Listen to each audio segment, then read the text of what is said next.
Welcome to Fantasia, home of the Melodious. My name's Azallea, and today, gonna be bringing you guys an update to my deck profile. Now, I've been reading a lot of your comments and suggestions in my previous videos, and I've gotta say, you guys are awesome. Keep it up. I've been taking a lot of your suggestions into account, and I've been testing them, and they've been working. So, made a couple changes, obviously not all of them, but you're going to see a few differences in the main deck, and the side deck completely got overhauled because of the new ban list. Obviously, the April format that we're in right now calls for different countermeasures against the meta decks. So let's just jump right into it. First off, we're playing 3 copies of Arya, the Melodious Diva. Very, very standard. We want Arya, and we want to see her as much as possible, as soon as possible. Targeting and battle immunity is nothing to laugh at, especially when Cosmos and PK Fire are very, very rampant. Next off, we play 3 copies of Solo, the Melodious Songstress. Still not a fan of this card, but she does help us get out Arya. She does help us get out the larger Melodious monsters straight from the deck. She's kind of a toolbox if we don't have Arya. She's also great first turn if you just kind of bricked and you just set her. You'll be able to get protection and probably won't get OTK'd unless they pop this, which people usually don't. Not first turn, not when they don't know what you're playing. Okay, moving on, we have 3 copies of Soprano, the Melodious Songstress. She helps us get our advantage when she gets summoned, special summoned, and she also allows us to get into our fusions, so we can get into Sherberta, we can also get into Bloom Diva, so very, very strong card, especially since Sherberta is great in this meta against Monarchs, against PK Fire, just amazing to banish their stuff. Yeah, so 3 of, very self-explanatory there. Next off, we're running 3 copies of Sonata, the Melodious Diva. Now, Sonata, although being a level 3, again, she's very, very strong because you can special summon her straight from your hand as long as you control another Melodious monster, and she gives all of our fairy-type monsters 500 attack and 500 defense, which boosts up our larger monsters even larger, and we can attack over Cosmos ships, the Mega Monarchs. We don't have to worry about any of those. We don't have to wait too long to be able to get over them, and especially against Monarchs if they have domain out and we can't get access to Sherberta. Sonata helps our larger Melodious monsters in the deck attack over them so we can clear their field and then have access to Sherberta to start manipulating their graveyard. Okay, so moving on to the 1-ofs, we play 1 copy of Score, the Melodious Diva. She's basically a themed Honest. She's not that great, but she does get the work done. She does win you games. She does steal games for you. So yeah, definitely play 1 of her. She also synergizes with Soprano because Soprano can recover her from the grave. Soprano can't recover Honest. So if you really needed to recover a score for game, you could just summon Soprano and do just that. So next off, 1 copy of Canon, the Melodious Diva. Only 1 copy. Not really huge on rank 4s and stuff because we play our floodgates that prevent us from going into a lot of them. So she's really only here for a quick rank 4 at the beginning of the game, maybe Fairy Cheer Girl or like Ragna Zero or something. But other than that, she's just another body you can throw on the field, and she works well with Soprano to make Sherberta. Next off, we play 1 copy of Elegy. Elegy is back in the main deck. So the reason for this is because majority of the games that I did lose while I was playing this deck was because my opponent got Raigeki, or because they had Dark Hole, or some form of destruction removal. So got tired of that, put the Elegy back in the deck, and so hopefully if you have Arya Elegy out and your Floodgates, your opponent should basically fold at that point. So yeah, that's the reason why she's in there. Also, when she's special summoned, all fairy type monsters on your side of the field gain 300 attack. So if you have Elegy out, she'll be 2300, and if you have a Sonata alongside her, she's 2800, and that's just enough to beat over and crash into the Mega Monarchs. And that opens up, frees up their field so that we can have access to the extra deck if they had domain out. So next off, we play 1 Sopina, the Melodious Maestra. I love this card. Absolutely love this card. play her over Mozarta because she gains you advantage, and she can recover cards from the graveyard. You can recover Sonatas to boost her up, Sopina up to 2800. You can recover Sopranos, summon the Soprano, and then go for a Bloom Diva straight away with Soprano and Sopina. So just a lot of plays that you can do with her. Next off, we play 2 copies of Honest, very staple card in light decks, and allows you to beat over all of the big beat sticks in the form of Cosmos, in the form of Monarchs. Even PK Fire, where they can get a 3k beat stick in the form of Phantom Knights of Breaksword. So a lot of beat sticks this format. Honest helps alleviate some of the pain that we get in battle. So last 2 monsters we play 2 Max Cs. I cut the Veilers, mainly because our deck is already good enough against Monarchs, and Veiler is not really good against Cosmos, not really good against PK Fire, so decided to take it out, put it aside. But yeah, 2 Max Cs, PK Fire and Cosmos special summon a lot, and you can stop their plays. You could deter them from going off maybe first turn, and it buys you time to set up your floodgates, and then blow them out from there. So that's all of our monsters. We're going to move on into the spell cards. So for our spell cards, we're running 3 copies of First Movement Solo. First Movement Solo just allows us to get 1 level 4 or lower Melodious monster straight from our deck and summon it. Most of the time you're going for Aria. And if you have a solo in hand, you could probably go for another solo. So you special solo with First Movement, normal summon another solo, crash those 2 to get whatever you need for the proper setup, which is really, really great. Next up, we play 2 copies of Mystical Space Typhoon. I don't like back row, and things like Solemn Strikes are still relevant. Monarchs, you want to get rid of Domain so you can have access to Shiberta.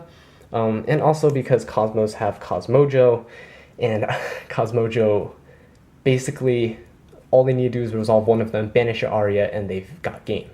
Because they can OTK so fast. Same logic with Mystical Space Typhoon, but on Twin Twisters as well. We're running Elegy and Sopina, so more discard fodder, technically, if you draw into them. You don't really want to draw into them. And so you can also use dead spells, like First Movement solos that if you draw into while you have established field, you can ditch those as well. So, yeah. Next off, 1 copy of Transmodify. Now, because we're running Elegy, put 1 copy Transmodify back in. Obviously, you can summon Elegy off of solo, so you don't need to depend on this, but this is just another combo piece. If you have Sonata with Transmodify, you can get, that's a 2-card combo for Shiberta. So you Sonata into Soprano, Soprano gets Sonata back, special summon Sonata, and Soprano Confuse. So really great in that regard, and just extends our plays just a little more. You can also use it on our fusions, which are level 6, to bring out Sopina straight from the deck and start looping some resources, looping Honest and stuff like that as well. So very good in that regard. So next off, playing 1 copy of Soul Charge. Soul Charge lets us just recover whatever we need from the graveyard if we do happen to lose our field. So yeah, just 1 of that is really good. And 1 copy of Raigeki, just to wipe out your opponent's field and then go for game. Or if it's really good, especially against PK Fire and Cosmo, where if you make an Abyss Dweller and you use its effect, then you Raigeki their field, none of their things can float. So not many spells, again, same lineup as last time, I believe. So next off, going into the traps. So we are playing 3 copies of Powerful Rebirth. Powerful Rebirth is basically a Call of the Haunted, but only for level 4 or lower monsters. But the upside to this is that when Powerful Rebirth leaves the field, the monster stays. So if they blind MST, blind Twin Twister your back row, and this happens to be one of them, you could chain it, grab an Aria back, she'll stay on the field. So very excellent for making your opponent basically go minus in resources. Next off, we play 3 copies of Rivalry of Warlords. Excellent floodgate, especially against Monarchs, where they have all different types of monsters: warriors, spellcasters, fiends, fairies, zombies. They just have way too many, and if you have one of these, it's basically a pseudo Mask Restrict, where they can't tribute summon. Also, it's good against Cosmo, where they can either now only control a pilot or a ship. They can't control both at the same time. Really hinders their plays, so they can't really overextend and set up a massive field against you while you're trying to set up your resources. And for Phantom Knights, it's not really that great against them, but it does limit the XYZs that they can go into. It limits the extra deck, which is still really nice. Next off, we play 2 copies of Mistake. Mistake prevents both players from adding cards from their deck to their hand. Stop searching, and because we can't search, nobody else can. So 2 copies of these have been working wonders. I really want to bump it up to 3, but that needs more testing, and I don't want to draw into too many floodgates. Rivalry is working a little better as of right now because of the Monarch matchup. But if pendulums become if pendulums become big again, I might put another Mistake. But because Draco Pals got hit yet again on the April list, I'm thinking of keeping it at 2 for now. Again, very staple card, Bottomless Trap Hole. Just stops big monsters from hitting the field. Really good against Cosmo ships as well. Banish them. Break Sword so he doesn't get its effect. And any of the monarchs that you just don't want hitting the field. Majesty's Fiend, Vanity's Fiend, especially because they stop us from going off and establishing our own field. Next off, 1 copy of Solemn Warning. Absolutely great trap card. Staple. Negate the summons. Don't let your opponent play. And last but not least, 1 Solemn Scolding. Again, don't let your opponent play, but also because it's a blowout card, so your opponent probably won't be expecting it, and if they're Twin Twisting your back row and they think they gotta come back, you can negate the Twin Twisters, you can negate Stormy Mirror Forces, anything that... You can even negate your opponent's Solemn Warning, which is pretty funny, or Solemn Strikes, if they're trying to stop a major play of yours. So, yeah. That's really great. That's just standard for the traps. Nothing's changed from last time. So next off, we're going to go into the extra deck. Alright, so for the extra deck, we are playing 1 copy of Abyss Dweller. He's very, very strong in this format. Stops all the graveyard effects. Good against Cosmo, PK Fire, and Monarchs. So basically the entire meta. Next off, we play 1 copy of Fujinte Tsukiyomi. Very, very good card, especially since we play both Arya and Sopina. So we can basically discard whatever we need that is dead in our hand and try to draw into what we need. Speaking of drawing, we play 1 copy of Fairy Cheer Girl. Pretty decent card. It's good to open with sometimes to just get that extra draw. Cycle through your deck and thin it for next turn. 1 copy of Diamond Direwolf. Pops any undesirable cards, mostly back row, anything that's set that you don't know what it is before you try and go off for a big play. 1 copy of Castell, just a staple rank 4, spins back anything that you don't want on the field.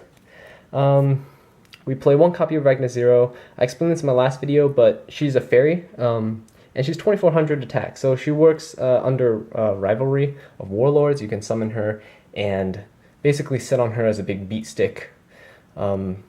Just beat over things if you don't have access to a Sopina or anything like that. Next off, we play 1 copy of Kangorgan. Very, very good against decks that side Mystical Space Typhoon. So if you summon him and you have your floodgates up, you could just redirect it to something else and protect your floodgates and potentially just win the game from there. Next off, we play 1 copy of Utopia. We all know what comes after Utopia is Utopia the Lightning. This just beats over everything. This just outs everything. Cyber Dragon Infinity, no problem. Cosmo Ships, no problem. Mega Monarchs, no problem. So yeah. Also, it doesn't allow your opponent to activate anything when he attacks, so you can stop all the Burning Abyss effects, the Phantom Knights, a Break Sword from floating, all the shenanigans. Very, very strong card indeed. Last, for our XYZs, we play 1 Traptrix Rafflesia. Just amazing card. I didn't have her for the last video, but I have her now. So this is the reason why we play Time Space Trap Hole in our side deck, which I'll get to in a minute. But yeah, these are the XYZs. And next off, we're going to go into our fusions. Still very standard setup. We still play 2 copies of Bloom Diva, the Melodious Choir. Now, Bloom Diva, play 2 copies, although I don't always go into the second one, just because Cosmojo is a card, and if we do end up having a banished Bloom Diva, we have no way to really get her back, so I like having the second copy, just in case, because we do tend to grind a lot against decks like Cosmo, and just having the ability to extend and compensate for like late game resources is just very good. Next off, talk about resources. We play 3 copies of Shiberta, the Melodious Maestra. Now Shiberta is just absolutely amazing against PK Fire, against Monarchs. You just banish all of their resources, limit them to what they can do, banish the Pantheisms, Idea, Eidos, Erebus. You can even banish the Prime Monarch in their graveyard so they can't summon it back. Banish the spells and traps of the Phantom Knights so they can't banish them to get their Phantom Knights monsters back. And likewise, you can banish the Phantom Knights monsters to stop them from getting any of the spells and traps from their deck. Banish the Burning Abyss and all that good stuff.